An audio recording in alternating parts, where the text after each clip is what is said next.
Hello, I'm Adam Pacitti from Cultaholic.com and welcome to our predictions for Backlash 2018. I am joined, of course, by the catchphrase King Comma, Ross Twiddell. An important note to make first, this is being filmed days before you suffer your WrestleMania punishment, which I know what's going to happen, but you don't. So there's a chance he could possibly die. These will be published, and if he's not here to do the reactions, that's why. What?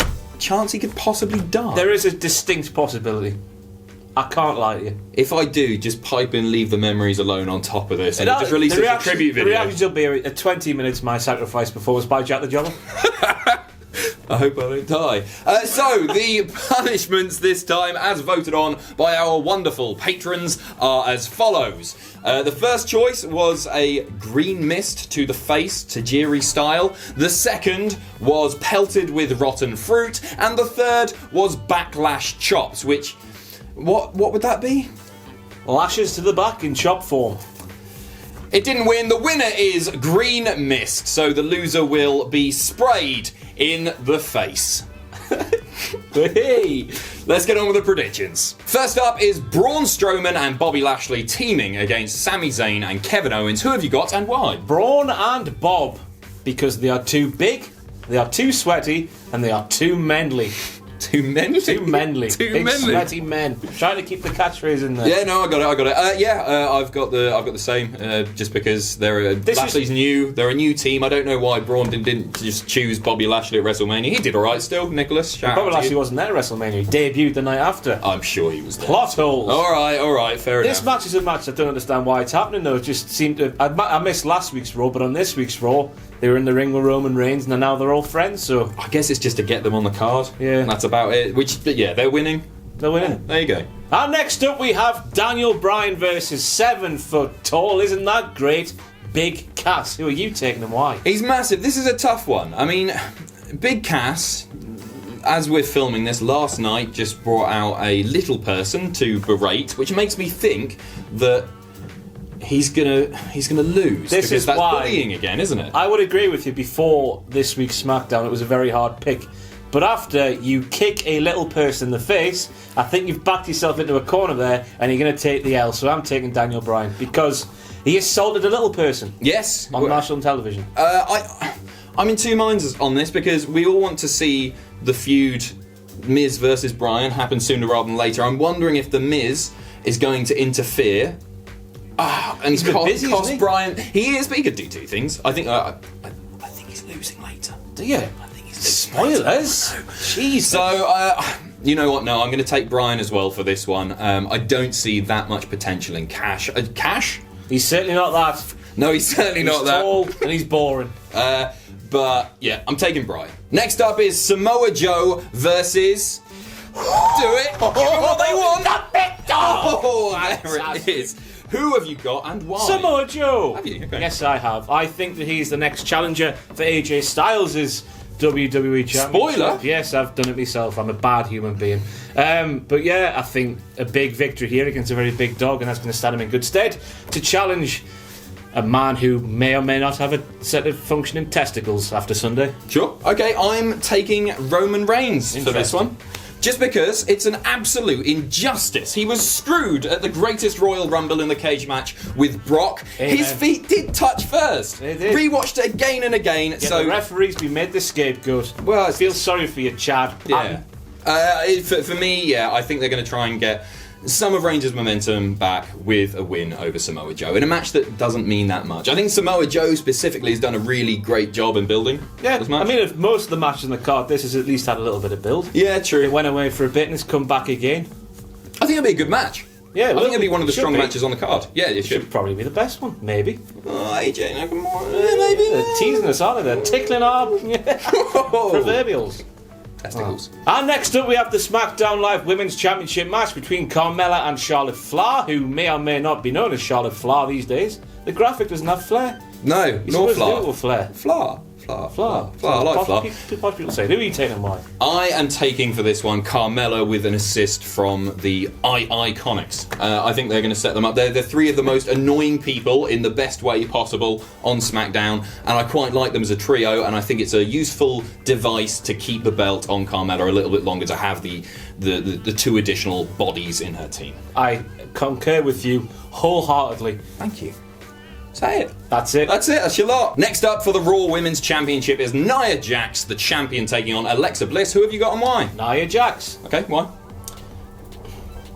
I just can't see it happening. The changing hands after what they've been through with the whole bullying thing, and now Alexa Bliss is saying she's been bullied. I just can't see it happening. I think there'll be a sour taste in too many mouths if it did happen. I agree, for pretty much the same reason. I mean, she sort of kept the bullying thing going. I mean, Alexa is still bullying Nia. In a backhanded way. Yeah, and I just think, yeah, I'm with you on this one. I don't have much more to say on it. So yeah, I'm also taking Nia Jax. It's a short video, this, isn't it? It is, isn't it? I mean, Nia's just had her big WrestleMania moment, and she needs wins moving forward. We'll gloss over the fact she forgot her belt on Raw. Yes, yeah. We've all done it. Yeah.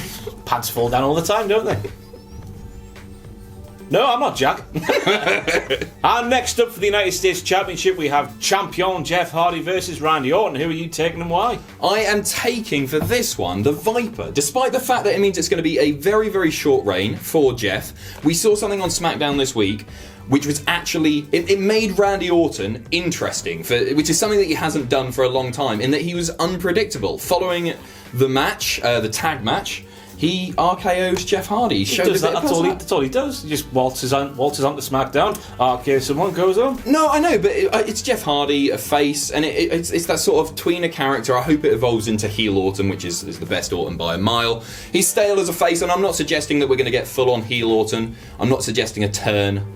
But I think he's going to pick up the win. I just can't bring myself to pick Orton because he's so boring. So I'm going with Jeff Hardy. I think that's a fair enough reason. I agree with you. It's a bit of a toss-up after the story they told on SmackDown with them being good pals and having respect. That's why I liked it, because it was unpredictable. And it showed a bit of personality to Orton, who's been stale for so long. He looked really young as well, didn't he? Did he? Do you think? Oh, he's freshly shaven. Looked delightful. Hair implants. Were they? Don't know. That's what I've heard on the street. Interesting. Might invest in some. You've got a fine head of hair. Oh, I would love to get hair. Beautiful.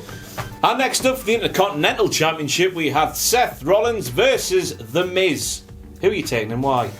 I am taking for this one Seth Rollins, because I don't think they'll have two mid-card titles on the same brand. It just doesn't make sense. That's it, really, isn't it? There's a little bit of doubt in my mind. I'm also going for Rollins, but there's a little bit of doubt in my mind because more than the other Intercontinental Championship matches The Miz has been involved in, they're bringing up Chris Jericho's record a lot more. Yeah, fair point. But he's still got lots and lots of time to do that. Yeah, well, maybe not if it's on SmackDown, the belt's on Raw. What if he's on SmackDown forever? Yeah, sure, but the United States title has to stay on SmackDown. So what would they do? Maybe they introduce a new belt title. The South American Championship. I like it. Book it, Vince. And finally, the WWE title is on the line. Champion AJ Styles taking on challenger Shinsuke Nakamura. Who have you got and why? AJ Styles. Really? Yes, I believe all these blows to the bollocks have been for a reason. Why is AJ Styles not won a cup after it's happened so many times? I think this Sunday he's going to have the cup on. Nakamura's going to go for it. Obviously, it won't break the rules because no DQ now. He'll break his arm, and then Styles will capitalise somehow on that and win. This is like Goldberg spearing Bret Hart, but with gonads.